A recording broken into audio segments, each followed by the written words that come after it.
Oke, bismillahirrahmanirrahim. Assalamualaikum warahmatullahi wabarakatuh. Selamat siang semuanya. Jadi kesempatan kali ini kita tumben nih, kita podcast sama dua orang sekaligus langsung nih.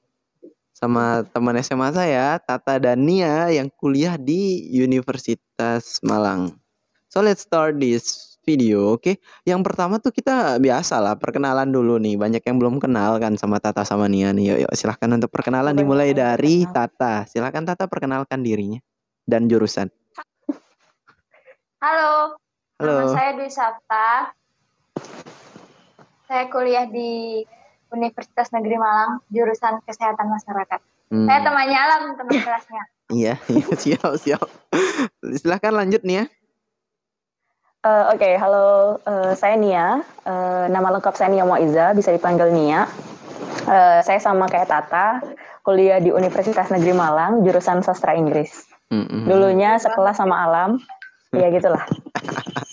Gitulah. Nah, jadi di UM sendiri nih banyak orang yang mungkin salah dengar atau salah perspektif tentang UMM sama UM nih. Bisa jelasin bedanya nggak sih?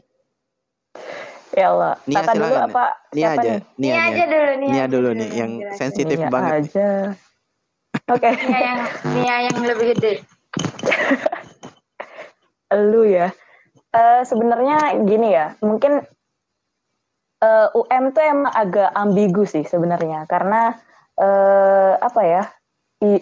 bahkan saya pernah kayaknya ke kantin sekolah, itu kan ditanya, kuliah di mana? Di UM. Terus ibunya bilang, oh Universitas Mataram. Iya, oke, please gitu. Atau enggak ada yang lain lagi yang bilang, kuliah di mana? Di UM.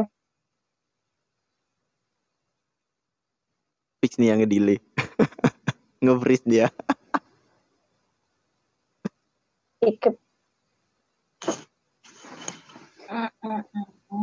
Tadi ada agak freeze nih, agak delay koneksimu. Iya emang. Tiba-tiba nge-freeze deh. Aku ulangan nih Jarin. Intinya Okay. Jadi intinya beda kan ya? Intinya beda. Iya. Antara UM intinya UM sama UMM itu beda. Jadi jangan salah jangan salah kaprah. UM itu Universitas Negeri Malang, UMM itu Muhammadiyah Malang. Oh, gitu cenah ya. Tapi tempatnya sama kan di Malang? Iya, sama. Deket nggak sih? Sebelahan malah. Oh, deket, pantesan dikira saudara kembar ya. Cuman ingat Muhammadiyah sama negerinya itu beda. Jadi untuk masalah penjurusan maupun kejurusannya dan prodi-prodinya pasti beda juga kan ya? Iya, pastinya. Ya, benar. Nah, untuk Tata sendiri nih, kampusnya sendiri tuh menurut Tata gimana sih UM tuh? UM, menurut saya, UM tuh asik. Asik. Ya, asik. Asik kenapa nih? Selama kuliah asik-asik aja soalnya. Banyak aja yang seru. Ketemu teman-teman baru ya? Iya, tapi pas awal-awalnya sih emang harus menyesuaikan gitu kan. Kayak baru lihat dunia yang baru, terus harus menyesuaikan gitu dah pokoknya. Oke. Tapi sejauh ini asik-asik aja. Oke, mantap. Udah semester 4 masa belum asik-asik? Anda mau pindah jurusan? Iya. Terus, makanya kan masa nggak asik-asik. Oh, iya, siap. Nah, untuk fasilitas dan daya tarik dari UM sendiri nih apa aja sih, Tah? Yang menurut Tata tuh yang paling paling besar lah daya tariknya. Mungkin karena UM itu dia itu kan salah satu kampus tertua gitu kan di Indonesia, terus di Malang juga dia salah satu kampus tertua juga. Terus dia itu basic pertamanya itu ini berawal dari IKIP Malang. Terus setelah itu dia berubah jadi Universitas Negeri Malang gitu. Jadi mungkin kalau teman-teman yang pengen sekolah yang jadi guru atau basicnya pendidikan gitu, mungkin UM salah satunya. Karena gitu. dia rata-rata pendidikan basic. Gitu. Terus untuk Nia sendiri gimana nih? Untuk fasilitas yang membantu buat Nia di UM tuh apa aja? Jadi kalau misalkan di jurusanku sendiri itu kan aku sasing ya. Jadi sasing tuh punya lab bahasa. Jadi setiap jurusan bahasa itu punya labnya sendiri. Jadi kalau misalkan di sasing itu ada namanya esak. English Self Access Center. Jadi di sana tuh kita bisa listening, terus bisa ada speaking corner, ada banyak novel-novel. Intinya ya sangat menunjang. Terus untuk yang bahasa Arab itu ada SAC. Terus kalau yang Mandarin juga punya sendiri. Tapi yang aku belum pernah lihat itu kayaknya ini sih Jerman deh. Oh, Jerman. Gitu. Jadi bahasa-bahasa di sana tuh banyak juga ya untuk prodi bahasa. Gitu cenah. Ternyata banyak sekali fasilitas yang kayaknya sangat menunjang untuk para pendidik di sana ya. Jadi untuk kedepannya UM sendiri ternyata lebih berfokus ke pendidikan ya untuk lulusan-lulusannya. Iya. Jadi besok kemungkinan Nia jadi guru bahasa Inggris, terus Tata jadi ya udah guru dosen lah pendidikan ya. Terus Tata jadi guru juga atau pendidik juga? Pendidik kesehatan masyarakat atau kalau beda? Saya kesehatan masyarakat. Nah, fakultasnya itu fakultas ilmu keolahragaan. Oh gitu. Jadi dia salah satu bukan salah satu, cuma satu-satunya jurusan kesehatan di Universitas Negeri Malang itu.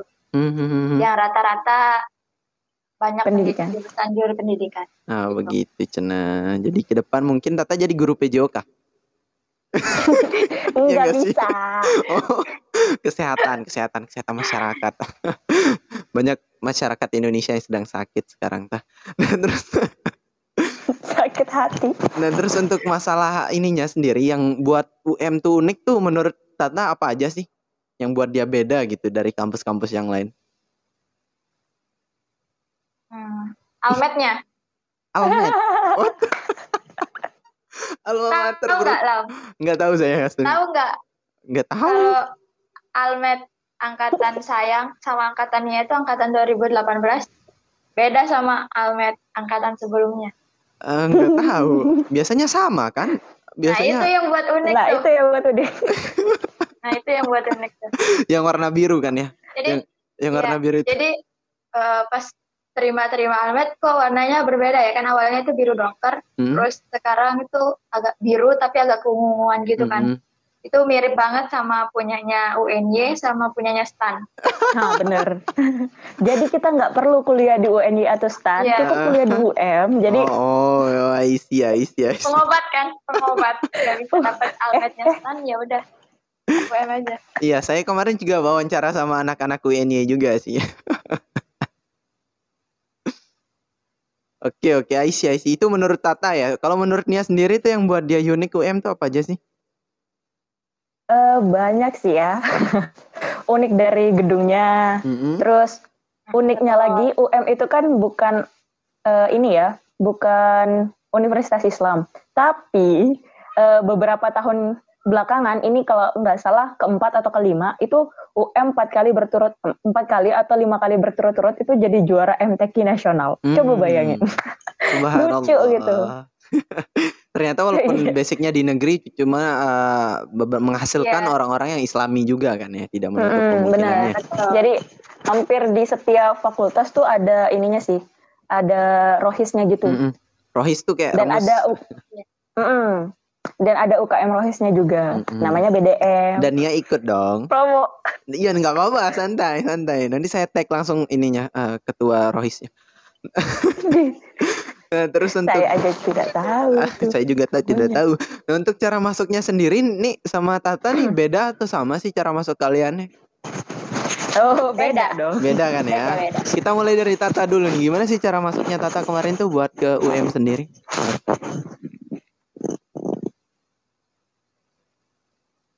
Halo? Iya, Ta?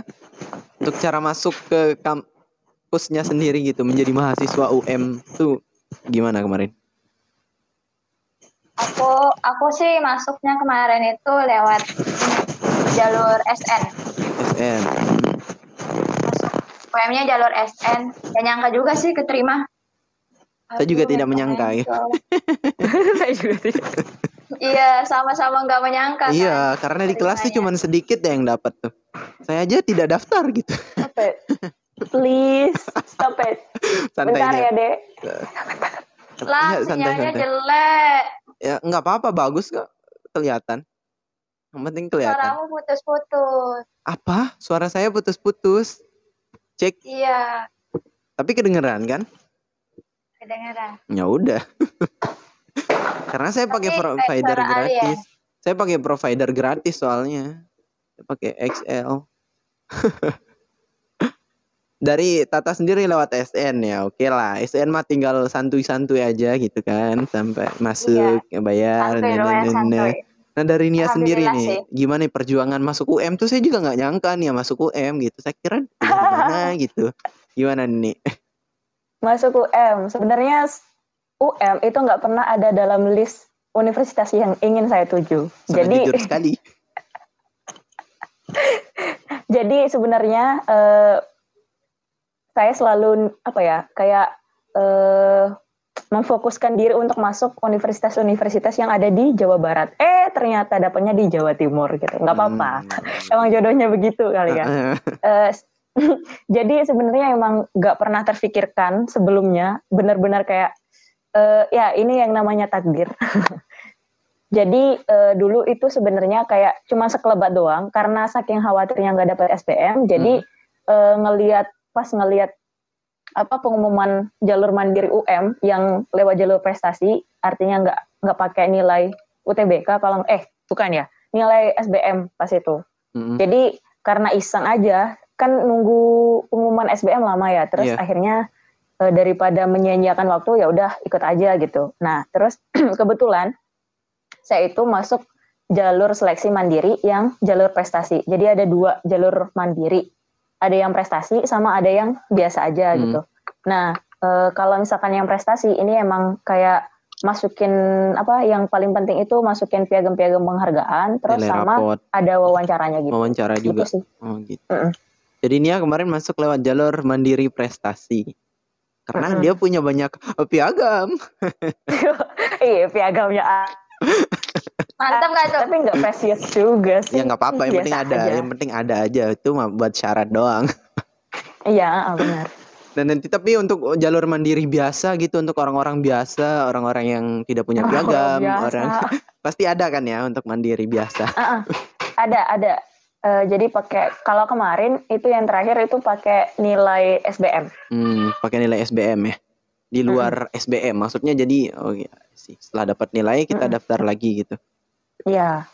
Nah untuk ininya sendiri nih, masalah Malang kan salah satu kota besar di Indonesia yang kayaknya tidak bisa dipungkiri mungkin ya. Masalah biaya hidup sendiri tuh gimana nih untuk keuangan dan biaya hidup kosan. Saya tahu kalian berdua kan ngekos dari SMA ya. Mungkin udah tidak tabu lagi dengan kehidupan keras kosan. Tapi kita mulai dari Tata dulu, gimana Ta? Biaya hidup ya. Biaya hidup di Malang itu tergantung individunya sebenarnya. Tapi kalau kita dari aku sendiri, menurutku 1 bulan kurang dari 1 juta buat makan itu cukup banget. Karena kebetulan juga sih saya suka pergi cari-cari tempat makan rumah gitu kan, kayak warteg pinggiran jalan gitu. Gitu. Terus kantin-kantin yang di kampus tuh, apalagi kantin-kantin FMIPA, kalian harus makan kantin FMIPA, kalian makan sepuasnya. Itu prasmanan sistemnya. Terus berapaan? Tapi murah banget. Itu saking seringnya aku makan di sana dulu pas masih kampusnya bersebelahan, agak dekat. Itu nasi ngambil sendiri, terserah mau ambil 3 centong, 2 centong, 1 centong, terserah. Terus tempe 2, sayur. Terus kalau mau pakai telur itu cuma paling 7 ribuan, 6 ribuan gitu. Lumayan murah ya. Tergantung seleranya gimana. Hitungannya gitu. Terus sama es tehnya 2,5, 3 ribuan gitu. Jadi sekali makan ya kadang kurang dari 10 ribu. Terus kalau makan di luar kayak makanan bungkusan itu paling ada yang 10 ribuan, ada 11 ribuan, ada itu udah pakai ayam kayak sejenis lalapan gitu. Terus nasi goreng murah. Kalau buat makan murah lah. Kecuali kamu pergi makan McD, KFC. Iya mahal, memang mahal standar Indonesia. Itu buat makan, ya standar lah. Oke. Biaya hidupnya ternyata untuk Tata 1 juta kurang bisa gitu, bisa hidup gitu, walaupun ya harus ke kantin dan warteg. Jarang masak jadinya Ta ya? Sering. Oh sering juga masak. Sering. masak. Jadi chef dia. Murah dia. juga. Kalau kamu mau beli Hah? apa-apa di sana juga murah. Oh, Kamu gitu. bawa uang 25.000 ke pasar tuh banyak banget. Mm-mm. Terlalu banyak. Kentang, wortel, Tempe, cabai, tahu. bawang, seledri, terus jagung, macem Oke, deh macem. oke. Lumayan murah juga ternyata biaya hidup di Malang Ya, sendiri. Untuk murah Nia satu. sendiri gimana nih untuk ngaturnya? Biaya hidup menurut Kalau Nia aku nih. sendiri sih sebenarnya ini ya, benar kata Tata, itu tergantung kita, dimanapun kita, Mm-mm. itu tergantung lifestyle. Jadi kalau misalkan aku sendiri sih kayak awal-awal ya, itu kayak ngasih jatah buat makan itu 1 bulan sebenarnya 400 ribu tuh udah sebenarnya udah cukup banget. Jadi kayak misalkan kan paling beli beras berapa sih gitu, terus masak sendiri, terus paling beli lauknya gitu. Lauknya itu bisa random gitu, dan gimana ya murah sih, bisa beli lauk minimal 2.000 3.000 itu udah dapat banyak gitu. Dapat tahu tempe. Enggak, Enggak. itu lauk Sayur. Oh, lauk sayur. Tak kira tahu tempe. Enggak. Sop-sopan, Oh, tumisan benar. gitu. lumayan murah sih. Kalau di Praya mungkin 5.000-an baru dapat. Iya, Iya. kalau di Praya 5.000-an dulu zaman SMA. Udah Tapi dipaketin 5.000-an. Enggak tahu ya sekarang di Praya kayak gimana. Tapi yang belum saya temukan itu kayak nasi komak, nasi jagung, nasi jupe. Tidak ada. Itu yang seharga itu, maksudnya 5.000 itu kan udah banyak banget ya. Nasi komak, nasi tengah hari itu kan udah banyak banget 5.000. Nah di sini tuh nggak ada ya emangnya begitu. Jadi saya lebih memilih untuk beli beras, terus beli lauknya kepisah. Oh, itu lebih murah lagi kayaknya untuk biaya hidupnya. Iya lebih murah, benar. Nah, kalau terus biaya makan di sana murah lah. Lumayan murah lah, tergantung kita. Tapi kalau tiap hari gacoan ya kering juga itu. Iya sih, tetap tiap pagi ke McD dan KFC untuk nraktir teman-temannya habis juga. Makasih. Apalagi pergi ke abnormal. Abnormal, kita ngopi 24 jam. Saya di Bandung aja nggak pernah ke abnormal ya, walaupun di sana tuh banyak kopi abnormal. Saya juga, itu dekat kampus. Karena yang paling murah tuh kopi hitam tuh 25.000 kalau nggak salah tuh. Kopi hitam. Kamu beli di aku aja lah. Nggak. Kopinya. Nggak mau. Di rumah saya aja banyak. Terus nih untuk biaya kuliahnya sendiri nih di UM nih gimana nih untuk Tata sendiri kan pasti beda prodi kan beda bayaran mungkin ya apa pakai UKT atau gimana gitu. Yuk silahkan jelaskan untuk biaya kuliahnya Tata. Biaya kuliah di sana itu tergantung sama tergantung sama penghasilan orang tuanya. Penghasilan orang tuanya kayak gimana. Itu ada grade-nya gitu loh. Ada grade 1, 2, 3, 4, 5 sampai nggak tahu 7 atau enggak grade 6 ya. Kalau saya sih grade 5 deh kayaknya. Terus habis itu ada yang 1 jutaan UKT-nya ada. Terus tes standar lah, nggak mahal-mahal amat. Nggak mahal-mahal amat. Iya, Aisyah. Tidak. Kalau nyebutin UKT-ku lah masih lah. Masih make sense lah ya. Setara sama biaya kos 1 tahun. Oke. Iya. Wajar lah, namanya juga UKT, jadi beda-beda. Ya tergantung jurusannya. Kalau jurusan psikologi kalau nggak salah itu lumayan tinggi. Kedokteran ada nggak sih di sana? Nggak ada. Nggak ada ya? Apa? Ya. Kedokteran. Tak ada. Oh nggak ada. Oh ada FIK, Fakultas Ilmu Kedokteran. Untuk Nia sendiri ini gimana nih UKT-nya sendiri? Jadi kalau misalkan yang dari mandiri emang udah dipatok gitu loh. Kalau mandiri, kalau misalkan yang jalur biasa NN, SN sama SBM itu dari grade rendah. Nah, tapi kalau yang jalur mandiri itu kalau nggak salah dari grade 4 sama 5. Nah, itu grade 4 itu sekitaran disebut ya nominalnya. Bebas sih, ya transparan aja. Oh iya sih, udah bisa diakses kok sebenarnya. Iya juga sih ya. Nanti untuk linknya juga nanti link dari UM-nya sendiri saya sertakan aja. Jadi ya sekitaran 5-an gitulah kalau misalkan yang mandiri. Nah, lumayan. Tapi kalau bisa dibandingin sama yang PTS kayaknya nggak terlalu ya, wajar lah. Ada subsidi. Tapi kan ada juga kan beasiswa yang membantu perekonomian di sana. Banyak. Banyak. Ya. Banyak. Kalau beasiswa Banyak banyak banget. banget. Mm-mm. Jadi santuy itu yang kembali ke Iya. kita lagi gitu. Nia ngambil nggak beasiswanya? Ada apa dapat gitu gimana? Sebenarnya kemarin mau nyoba satu beasiswa gitu. Cuman karena ada satu dan lain hal, jadi nggak bisa ke follow up. Oh gitu ya. Ada kendala-kendala. Mau nyoba yang lain. Cuman kedepannya kayaknya semangat mencari beasiswa. Iya, memang benar sekali. Tata gimana nih? Perlu beasiswa nggak sih untuk Tata ya? Saudagar dari Sumbawa nih nggak perlu kayaknya ya. Saudagar ya Allah. Beasiswa apa ya? Nggak perlu. Nggak pernah Saya nyoba aku tuh maksudnya. orangnya malas berurusan sama birokrasi gitu. Oh iya juga sih. Malas itu tinggal bayar aja gitu ya. Bukan ngapain malas, gitu. udah tinggal bayar aja. Maksudnya masih lumayan bisa dijangkau lah. Oke. Kita bukan penuh gitu. Ya, maksudnya ya udahlah. Ada orang yang emang perlu beasiswa, perlu banget sama yang ada orang yang sama yang ya udahlah santuy-santuy aja gitu. Satu-satu. Soalnya yang namanya beasiswa pasti ada term and condition gitu yang kita harus tanda tangan. Ya Benar. ribet juga gitu. Saya juga dapat beasiswa dan banyak term and condition. Nah terus untuk ini nih promonya sendiri nih, kenapa kita harus masuk UM nih? Mulai dari Tata sendiri nih. Aduh, berat deh. Kenapa harus masuk UM? Terutama fakultasku ya. Fakultasku itu fakultas ilmu keolahragaan. Jadi di sana tuh rata-rata cowok. Brotot. Kalau kamu mau brotot nggak sih? Brotot mantul.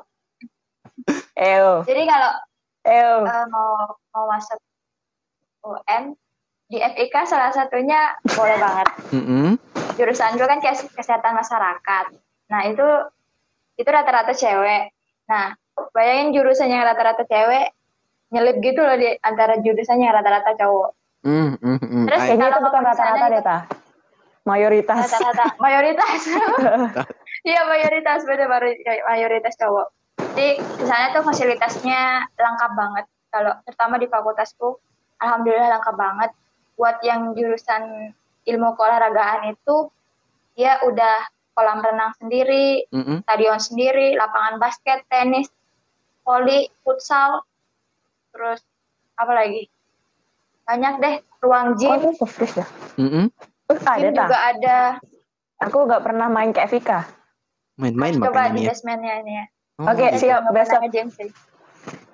Terus pinjam ruangan di FIK. Ada masasnya juga. Ada masas. Kalau mau masuk. Terus siapa yang masas? Tapi itu dibuka untuk semua fakultas. Atau anak FIK aja? Enggak sih ya. Ada mata kuliah khususnya kalau nggak salah. Oh gitu. Masas gitu. Iya, soalnya Iya. Pijit-pijit. Kalau yang nggak ngerti masas tuh pijit-pijit. Jadi setiap fakultas alhamdulillah lengkap sih fasilitasnya dari. Kebetulan saya juga di gedung baru gitu kan, labnya juga lengkap. Iya. Gedungnya juga baru lengkap nih. Ya, alhamdulillah. Gedung baru di banget gitu loh, mendukung Iya. yang jurusan yang kamu ambil itu mendukung sekali. Itu sekian dari Tata kayaknya ya. Terus dari Nia sendiri nih, kenapa sih kita harus masuk UM kakak Nia ini? Aduh, ini sebenarnya pertanyaan yang sangat sulit buat saya. Cuman mungkin oke. Kenapa harus masuk UM? Pertama, kalau misalkan memang mau fokus kepada pendidikan, itu UM salah satu pilihan terbaik. Ada UPI, UNY, UNJ, itu UM juga bersaing lah di antara mereka. Iya, bersaing lah dengan mereka karena concernnya memang pendidikan gitu. Kalau memang mau pendidikan ya ke UM. Terus kalau jurusan saya sendiri, sebenarnya ini bukan jurusan saya ya. Ini bukan prodi saya. Jadi jurusan program studi pendidikan bahasa Inggris dulu itu pernah mendapatkan penganugerahan gitu kayak jurusan bahasa Inggris terbaik se-Asia Tenggara gitu. Dulu ya. Luar biasa sekali ya. Tapi doakan bisa kembali lagi bersinar. Ya itu. Dan ini sih sebenarnya UM tuh kayak gimana ya? Adem ayem, banyak pohonnya. Jadi nggak bakalan kepanasan lah. Lingkungannya mendukung lah ya untuk belajar dan mengajar. Fasilitasnya juga lengkap gitu loh. Ada masjid, perpus pasti sudah ada tuh. Pasti lah itu secara umum. Parkiran di mana-mana, kantin tenang. Wifi Terus masjid Dan- kita itu juga ini. Wifi, lancar. Jadi di seputaran kampus tuh wifi-nya udah lancar, alhamdulillah lancar Mm-mm. banget. Terus poliklinik itu gratis, cuma bawa KTM doang. Gratis buat kita, buat mahasiswa. Buat anak-anak kos yang Iya. emang sakit perut karena nggak pernah makan, yang dikasih obat mah. Alhamdulillah nggak Oh pernah. nggak pernah dong. Anak kos yang udah terlatih mah beda sama anak kos yang baru-baru memang ya. Iya, Udah terus tatak. fasilitasnya UM juga lumayan lengkap gitu. Mm-mm. Dari mulai kolam renang, terus ada apa? Kayak gor gitu ya, lapangan. Stadion. Iya, stadion. Gor. Stadion. Terus ada itu lapangan tenisnya lumayan gede Ya. juga. Ada Geraha Cakrawala. Mm-mm. Ya, Geraha Cakrawala tuh. Tempat PKKMB Terus kayaknya ini. tuh. Yang paling ini sih perpustakaannya udah lumayan bukan lumayan lagi, udah bagus. Soalnya lebih banyak kayak e-library gitu loh. Udah masuk Jadi ke banyak- teknologi Enak, 4.0 nyaman kalau- kayaknya. Nyaman buat Enak tidur. banget, nyaman. Nyaman buat Tidur. Nia kayaknya Angin Jadi langganan. tenang Woi, banget serius. gitu loh.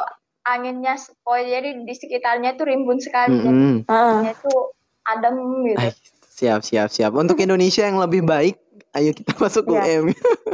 Ayo.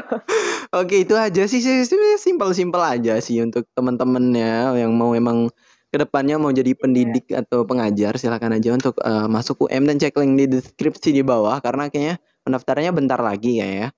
Terus untuk Ya. UTBK Ya, juga udah bentar mulai. lagi udah mau starting. So, Yang siapkan mandiri diri bentar kalian, siapkan diri kalian. Nanti untuk ada yang mau nanya-nanya silakan aja langsung tanya kakak Nianya atau kakak Tatanya, nanti Instagramnya di link deskripsi di bawah. Thank you very much Iya, for udah nonton sampai menit 29:31 detik. Misalkan ada salah kata mohon maaf. See you the next time. Misalman Alam. Don't forget to like, comment, subscribe and assalamualaikum warahmatullahi wabarakatuh.